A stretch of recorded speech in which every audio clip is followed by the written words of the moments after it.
Eu nunca me conformei muito com a ausência de explicações sobre certos conceitos usados corriqueiramente no senso comum, como, por exemplo, perdoe ou tolere, ame o seu próximo como a ti mesmo. Como assim amar o meu próximo como a mim mesmo? Mas afinal de contas, o que que significa amar? E muitas vezes eu ouvi como resposta que eu tinha que aceitar essas explicações vazias sobre como eu deveria me comportar diante do outro.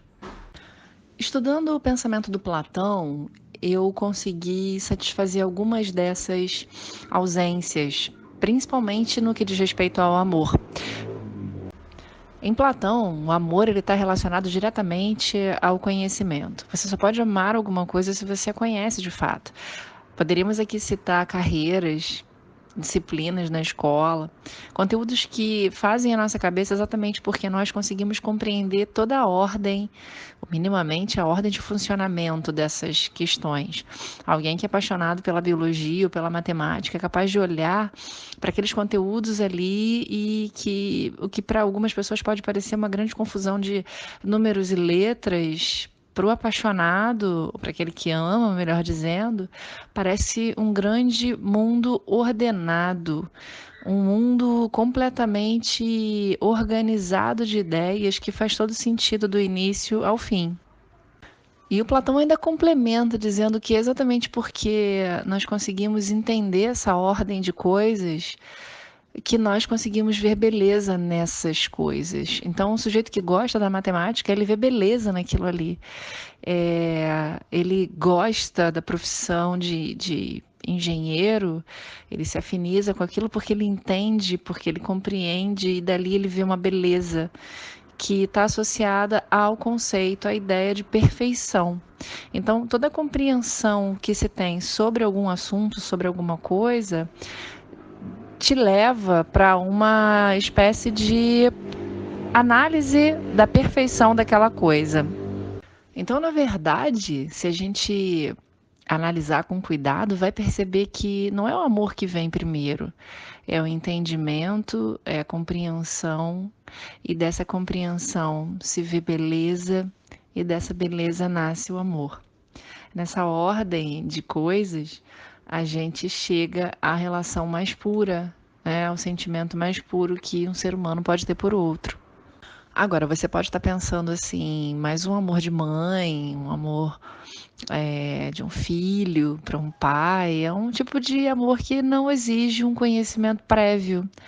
E o Platão ele vai olhar e vai dizer que essas relações que a gente estabelece aqui interpessoais ainda é carregada de um sentimento muito frágil. Tanto é que ele vai criar uma espécie de escala para falar dessa beleza, para falar dessa perfeição, considerando que o, o momento, né, o sentimento mais grosseiro é exatamente esse que diz respeito a um outro ser humano e que há um refinamento disso conforme você vai ampliando a sua perspectiva de amor. Então você vai ampliando e começa a amar. Primeiro você ama os corpos, depois você ama as almas, depois você ama, né, as pessoas de uma maneira geral. Ele vai abrangendo essa relação de amor, passando pelas instituições e chega no que nós poderíamos chamar de um amor universal, né?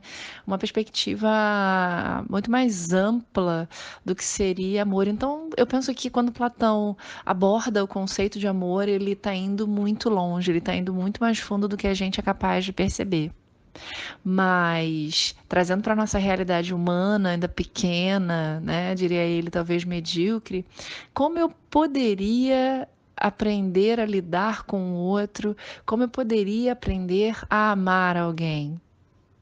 A maneira mais fácil da gente conseguir estabelecer um relacionamento que não é esse amor materno, alguma coisa completamente cheia de ideal, mas a ideia de um amor que passa pelo respeito, que passa pela compreensão de que o outro tem uma vida, tem uma história por trás e que muitas das vezes um comportamento que ele apresenta, que até pode nos desagradar, é um comportamento histórico e que está sendo apresentado num determinado momento, né, no momento atual, porque é simplesmente um reflexo do passado.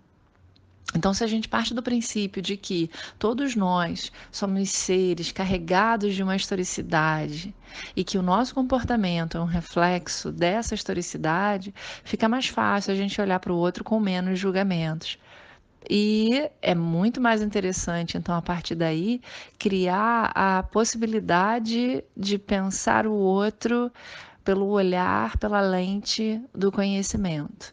É muito mais interessante a gente tentar conhecer a história do outro e, se não for possível conhecer, que a gente simplesmente entenda que cada um mostra aquilo que é capaz de mostrar, que consegue mostrar neste momento.